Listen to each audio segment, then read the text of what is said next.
Javier is reaching out to the Queen's court, expressing gratitude for Her Majesty's wise judgment.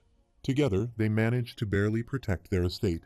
Unfortunately, in line with the message sent by the White Cavalry, the refugees from the 17 estates have lost their living spaces and are all heading towards the frontier barony.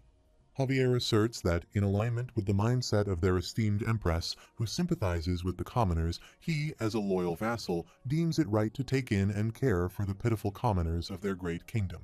Taking it upon himself to act in accordance with his strong conviction, Javier reads a letter from Lloyd Frontera. Acknowledging an abundance of greats in his statement, he expresses his intention to support the commoners of their great empress. Meanwhile, she wonders if he is being sarcastic. Javier explains that Lloyd Frontera becomes emotional and reveals that, unfortunately, he does not have enough money. She thinks this revelation surprised him, finding it shameless, but she had already suspected he might do this. In fact, she had contemplated sending funds and supplies beforehand. Javier mentions that they'll need approximately 3 times more than what Her Majesty has in mind. She questions why 3 times, thinking he must be out of his mind. Javier reassures her that he is not crazy. She finds this infuriating and decides she will definitely use the aura flick on him the next time she sees him. He informs her of his plan to build unprecedented multi-story residential buildings in the Magenta Kingdom and shows her the blueprint. He explains that he does not intend to construct temporary buildings to accommodate and feed the people, as his plan involves them settling down and earning a living independently. He is confident that this aligns with what their great empress would desire. Lloyd Frontera, however, maintains that he does not have enough money. She commands him to stop reading any further, expressing an understanding of what he's trying to convey. She instructs him to relay to Lloyd Frontera that, despite being the Empress, she cannot haphazardly allocate large sums of money. She emphasizes the need for input from financial experts and the approval of the obstinate Elder Council. She asserts that bothering Lloyd Frontera any further will not be beneficial. Javier places that letter on the ground, retrieves another from his pocket, and begins reading. He assures that there wouldn't be any issues with the planned buildings, emphasizing their dual function as a fortress in case the monster domino returns or their eastern enemies attack. He contends that these structures will play a significant role as an invincible shield safeguarding the peace of their kingdom. He envisions constructing a fortress city to defend their eastern borders against potential adversaries. He asserts that everyone who has endorsed this plan will undoubtedly find themselves in a much better position within the kingdom. She reflects on the idea, concluding that there don't seem to be any drawbacks to having a fortress city. Rough calculations suggest the possibility of forming a business district the size of Cremo. She acknowledges the need to strengthen the loyalty of all supporters, recognizing that it will undoubtedly enhance his power. The benefits, she believes, far outweigh the required monetary investment. Javier exclaims bingo just as she asks what he's doing. He responds that he doesn't know either, explaining that the letter instructed him to shout bingo in 5 seconds. She addresses Javier Esrahan, assuring him that the funds will be provided and asks for his patience. She pledges to persuade the remaining individuals. Javier, speaking to himself, expresses the hope that Corgidus will come to their estate, considering it would be truly great. She responds with an exasperated all right, telling him she understands and to stop it. After some time at the construction site, Officer Gregg asserts that he won't tolerate anyone slacking off just because Master Lloyd is currently resting. The soldier concurs and reflects on Officer Gregg's transformation. Initially perceived as a lazy soldier, Officer Gregg consistently participated in extremely dangerous missions and handled difficult and meticulous tasks. The soldier believes Officer Gregg took on additional responsibilities, exerted his best effort, and ultimately evolved into a true man. This, he concludes, is the essence of Officer Gregg's character. Officer Gregg declines a request, stating they have sufficient blankets, and suggests passing them on to the elderly or children. He exits the tent, notices Emily, calls her over, and questions why she isn't adhering to the designated break times, noting that he has been working since morning. She retorts, telling him to mind his own business, and asserts that she will take a break if she needs to. He responds by instructing her to hand it over. She firmly refuses, prompting him to run after her. Meanwhile, an orc warrior arrives with some flowers and experiences heartbreak upon seeing her happily engaged with another person. His friends mock him, stating that he loves a female human, considering orcs as morons, but labeling him an even bigger moron. They assert that there's no way a female human would be interested in an orc's ugly face and disgusting muscles, deeming him uglier than average. In frustration, he throws the flowers on the ground and comments on Emily's slow pace before walking away. Emily observes him and recalls her last encounter with the orc warrior. On the other side, Lloyd Frontera opens his eyes and mentions that he had a dream, while the system notifies him, startling him. The system asks about the dream he experienced. Lloyd Frontera dismisses it as just a dream, one that feels ridiculous. Bayern sits nearby and inquires if Master Lloyd is awake and if he is all right. Lloyd Frontera responds, stating that he thinks it's almost time. Bayern questions why he is saying that, to which Lloyd Frontera clarifies that he means the day is approaching when they have to pay salaries. He expresses concern that his money will be gone and his balance will soon become zero. He coughs, prompting Bayern to quickly get up and approach him. Bayern suggests they could delay the payment a little, and he is confident that everyone will understand. Lloyd Frontera vehemently rejects the idea, stating that it mustn't happen. He emphasizes that they worked hard, looking forward to payday, and asserts that delaying it is not an option. He declares that he would rather die than do that and closes his eyes again. Bayern is alarmed and calls out to Lloyd while running to fetch the doctor, urging them to get the doctor quickly. Javier arrives at the scene and observes Lloyd, informing others that Master Lloyd Frontera has fainted. Javier adds that he has returned with the money, urging Lloyd to wake up quickly as he takes out money from his bag. The system notifies Javier about a special skill, Financial Heal, and he promptly stands up from the bed, expressing excitement and suggesting they go dig some land. The system further notifies that funds have been obtained to develop Frontera Barony into a city from the kingdom. Bayern reports that Honey Apartment Building 101 is 70% complete, encouraging everyone to hang in there, and they all agree. Lloyd Frontera employs his skill to assess the building's resilience against natural disasters like landslides and typhoons, finding it still intact. He decides it's time for the final test and uses his full force to check against a meteor from outer space. The system interrupts, asking about the nature of this test. Lloyd Frontera responds, expressing excitement, and proceeds to throw a meteor onto the building, laughing. Javier looks at him, questioning why he is being observed like that. Javier comments that he definitely did not think he was a crazy individual. He retorts, confirming that Javier indeed thought of him as such. Javier then informs that Corgidus and the 30 dwarf artisans under him have arrived. He responds with appreciation, thinking about the significance of cement in determining an apartment's durability. He reflects on the complexity and detail required for constructing an apartment, unlike simpler structures such as roads or suspension bridges, emphasizing that a random approach won't suffice. Meanwhile, he proceeds to meet Corgidus and his 30 dwarves, offering greetings. He contemplates that what they currently require is a concrete mixer truck and proceeds to show them the blueprint structure of the mixer. He considers this equipment crucial in the apartment construction project as it prevents the cement from hardening or breaking apart. Corgidus, however, criticizes him as an ill-mannered fellow, questioning if he seriously expects someone who has traveled a long way to work immediately without even offering a bowl of soup. He responds by stating that he did consider how to welcome Corgidus and thought extensively about it, concluding that the best welcome would be a blueprint that he has never seen before. Corgidus acknowledges the idea but questions whether he really needs to smile like a con man.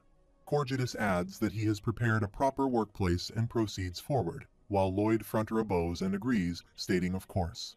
He thinks that, finally, the long-awaited construction is beginning. He starts digging and instructs him to blast it up, contemplating the foundation work and the operation of the Pipodong-driven concrete mixer truck. Pipodong runs in the wheel of the mixer truck to mix the cement, while orc warriors fold iron rods. He contemplates the preparation of rebar, or the casting filling of cement, stating that he can't pour it all in at once. He advises starting at the edges, pouring where the rebars are connected, and ensuring there isn't any air in it. As the difficulty increases, they plan to use the life-sized crane by Bayam to transport a tray of cement boxes and tiles to the top of the building. He thinks of encouragement and calls Bangle over. When Bai Bayan looks at him, she blushes and becomes happy. Lloyd Frontera stands there with Bayern and expresses confidence in him to complete the task. Bayern replies not a problem. He thinks that since they have become familiar with other tasks, he should start working on the problem of insulation for heating facilities. He contemplates that Honey Apartment's heating system relies on a coal-driven steam kiln, and the central heating room will boil water and discharge steam through pipes. He considers that, after traveling through the pipes, the steam will be released in various places, connected to radiators to heat up the rooms. The problem, he notes, is that the higher the levels, the more heat they lose, with the 8th floor experiencing almost zero heating. He reflects on having tried all available insulating materials in simulations, all of which failed. Spending nights researching the issue, he wonders if it's possible to create better insulation materials, and if the novel contains any useful information that could assist in solving the problem. After a while, he sits in his room and writes something, thinking this is the chapter where Javier fought a dragon. He observes the dragon roaring, questioning how a mere and weak human could dare to fight with him. He wonders why every fantasy story contains lines implying human inadequacy. Despite being a sword master, he considers that Javier is still too weak to fight a dragon. Javier takes the full blast of the dragon's breath and remains unfazed as the dragon throws fire on him. This resilience is attributed to Javier wearing armor made from the hardened sap of the Eleceed tree, considered the strongest insulating material in this world. They both notice the Eleceed tree and move forward. Javier remarks that it's been 2 days since they set out and inquires about how far they are going to get the insulating material. Lloyd Fronterer responds that they are heading to the Everglow Forest, where the elves live, to extract the Eleceed tree's sap. He then asks Javier about his destination. Javier asks if he doesn't know that elves hate humans and are a race that's impossible to negotiate with. Despite being the one who flirted with an elf and received a piece of armor in the novel, he responds, saying all right, go back by herself, then escort Knight. Javier notes that elves are a race that no one has approached in 500 years and questions how he intends to persuade them. He further inquires about what persuading them means, leading to repeated back and forth questioning. He declares that there might be a mistake, stating that he doesn't engage in persuading others. Instead, he plans to steal from them. This revelation prompts Javier to express a desire to beat him to death. Lloyd Fronterer and Javier walk into the Everglow Forest, and Lloyd mentions that in a few more steps they'll be in the Everglow Forest, connected to the elves' forest by a nerve network, so they need to be quiet. Javier sneezes due to little fairy plants touching his nose. Lloyd asks what he just did, and Javier responds, asking if he is a fool and if Lloyd knows what a sneeze is. Lloyd replies that of course he knows, but he's asking why Javier is acting all cool when he's just sneezing, claiming it's a misunderstanding. Javier retorts, stating that everything he does looks cool because he has a handsome face, something Lloyd may never understand. Lloyd thinks to himself, realizing that Javier truly meant what he said. The system notifies Lloyd of a sense of shame with damage plus 99 and laughs. Lloyd thinks to himself to shut up and that he'll really kill Javier. Meanwhile, he asks if he isn't a sword master, and if a sword master can't hold in a sneeze. Javier replies that it's impossible to control certain physiological phenomena. He responds that he can't hold in his bodily functions forever, to which Javier replies, questioning why he would do something that could cause constipation. He taunts that a sword master is so lame that he can't even hold in his bodily functions and laughs.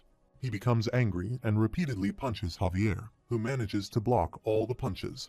The system notified that Javier was genuinely happy. He instructs Javier to hold in his sneeze and be quiet. Javier responds, requesting him to be quiet. He explains that they need to reach the center of the forest, where the Eleceed tree is nearby, just as a group of elves arrive and point arrows at them.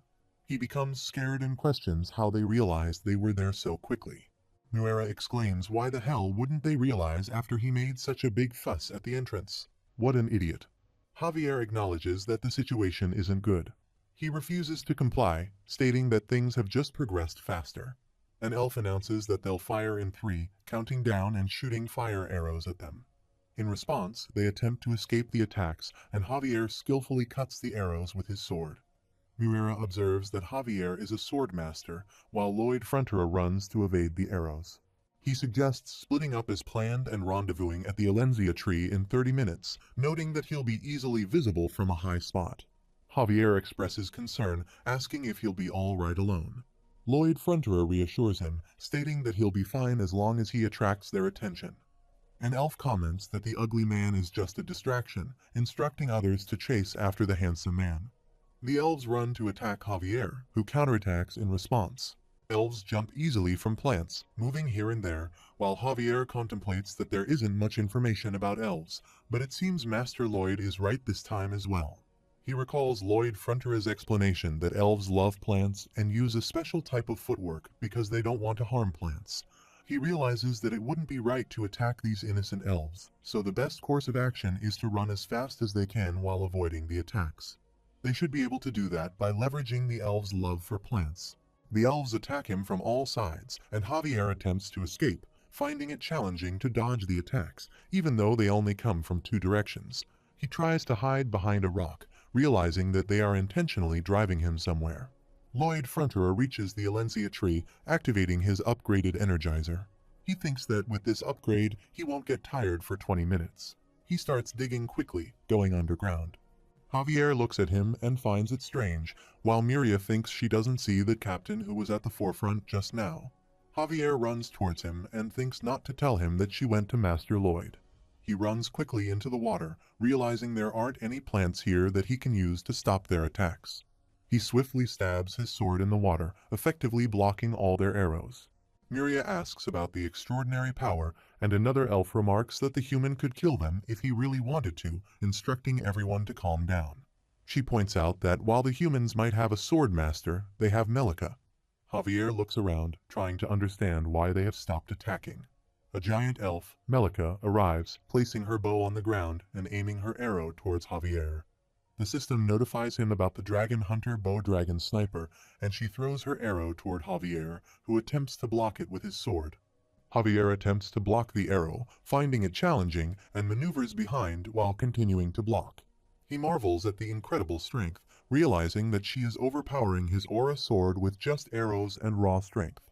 Reflecting on Master Lloyd's warning that harming even one elf could lead to all the elves seeking revenge, he acknowledges their killing abilities surpass the orcs. Javier concludes that it's time for him to join forces with Master Lloyd. Contemplating that some elves might have gone after Master Lloyd, he wonders about actions he can take to help Master Lloyd without harming any elves. As arrows rain down towards him, he shouts and utilizes all his powers to block every arrow. Melika throws another arrow at him, and he blocks it, sending it back with his powers. Melika throws yet another arrow, and this time both arrows block each other. Meanwhile, Lloyd Frontera gathers Eleceed tree roots from underground, contemplating that he'll take one more that's around this size. An elf warrior appears from behind, pointing an arrow towards him, and accusing him of being a devil for cutting the roots of precious plants. Lloyd Frontera calmly replies, requesting their understanding, as he also has many lives depending on him. Miria shouts at him not to move, warning that he'll be pierced full of holes if he does. Lloyd Frontera responds that they can shoot him if they want to, but he'll burn them up slowly. He holds a pot containing a baby plant that sobs, identified by the system as a mandragora he picked along the way. Observing this, they become worried, while he smiles and suggests that if they don't want it to be in pain, they should move backward. They express disbelief, questioning if he's even human, calling him despicable trash and a filthy villain. Lloyd Frontera casually replies, acknowledging their words as compliments, and instructs them to start moving backward now. Miria shouts that he is an ugly freak who isn't popular with women, finding him annoying.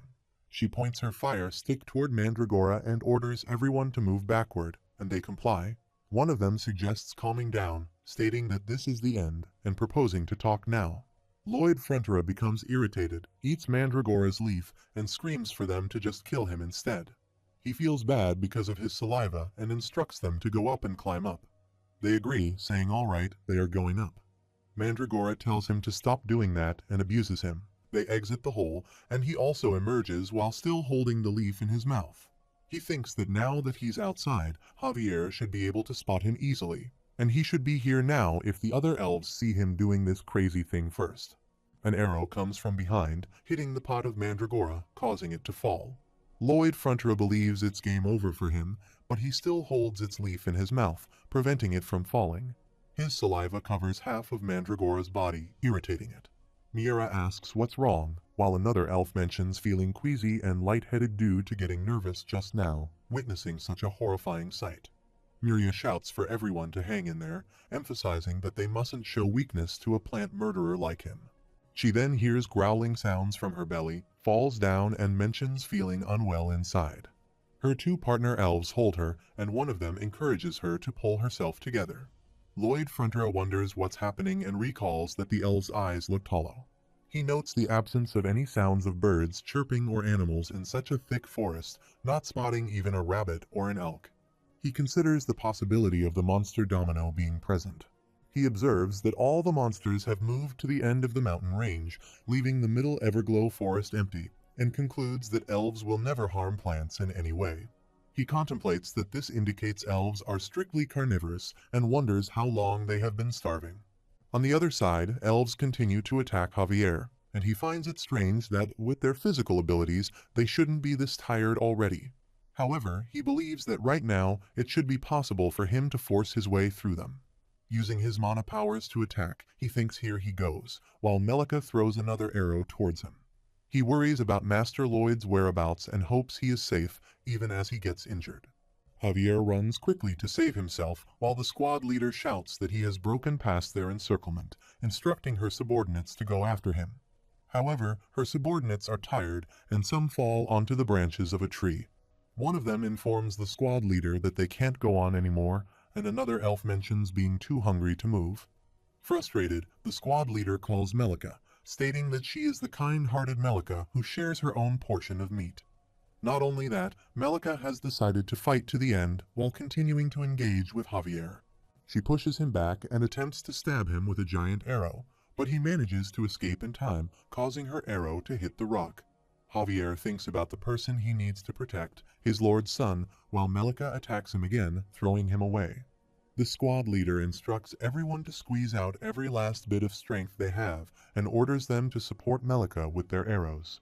Meanwhile, Javier searches for the savior of their barony, determined to protect him. The squad leader describes him as a monster, and Nuera mentions the footwork that took them 100 years to learn, all while many arrows come toward him. Javier says he needs a little more to move forward. Melika points two arrows together toward him as he notices the Alencia tree and shouts for Master Lloyd, who he sees cooking something. He asks what happened to him and questions if he just fought a war, observing his worst condition. Master Lloyd addresses the elves, stating that some are overcooked, urging them to eat quickly, and others are not cooked yet, emphasizing that pork has to be cooked until crispy. One elf comments that it is tasty, and Master Lloyd looks at Javier, inviting him to come and take a seat. Javier comes and sits with the elves, introducing himself as their escort knight. When Javier replies that he is not a servant, he refuses. Javier informs them that Nuera is the tribe chief, to which Nuera says it's nice to meet him. Javier encourages her to be more friendly in her greetings, asking if she's seriously so unfriendly. Nuera asks if there's space for one more person, and Javier replies affirmatively. Miria calls for Melika to come over while she hides behind a tree. Miria mentions that she's very starved and asks if she can eat all she wants. Javier responds that they can eat whatever is available, but there's not a lot since they are only packed for traveling. He adds that those with their bows drawn will probably be satisfied with just smelling the food. She eats meat and comments that the male elves who do house chores while waiting for female elves to succeed in their hunts must be really hungry. Nuera and another elf become emotional, hugging each other and saying, "Darling, don't cry, hold it in." He inquires about the young elves and wonders how long the elderly elves can hold out. He predicts that they'll probably be the first to starve to death, likely the first to return to Mother Nature without anyone knowing, and they'll simply hold back their tears, becoming emotional. All elves hug each other and become emotional while he proposes making a deal. Nuera says they don't make deals with mere humans. He laughs, asking what she is talking about, and says they have already made deals, pointing towards the pot of mandragora.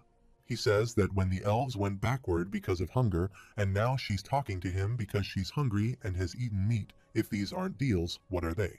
He says all right, he'll first tell her what he has to offer. It's survival. She asks what's meant by survival. He says unlimited pork meat and coal for her to cook their meat with, and thinks coal is technically made from trees, so they probably won't like the idea of it, but he'll refrain from telling them this, thinking about information asymmetry. He says all she has been eating are jerkies that have dried up, but she'll now be able to eat sizzling juicy pork. He says he'll provide her with a siak bingo that will help her preserve meat and keep it from spoiling. Muera asks what he wants, and he replies he wants to survive as well. If she doesn't agree to this, all the children on their side will also freeze to death helplessly. He states that they only need the sap of Alencia once a month, just a small portion of it. If she gives them that, no one on their side will die. He also mentions that he will tell her how to extract the sap without hurting the tree. Additionally, he suggests that it would be faster for the elves to transport the meat if they split around 100 elves into 2 groups. One group would assist in transporting the meat, and the other would help in building their house. He inquires about her thoughts on this idea that could benefit both sides. Melika responds, advising Chief Muera not to agree. She asserts that humans are always full of lies. Recalling her mother's advice, Melika recounts that her mother once lived in a human place known as Gapel on an exchange with them. Due to their short lifespan, humans try to enjoy life as much as they can, which is why they may become greedy, lie, and commit atrocities. Melika believes that Muera should only trust humans if she believes they can become true friends. Returning to the present, she firmly states her refusal, explaining that she will only make deals with a human who is a genuine friend. Chief Muera realizes that it's a tough obstacle to overcome. Lloyd Frontera contemplates the meaning of friendship, reflecting on his past in the other world where he was consistently alone, filthy, unattractive, and impoverished.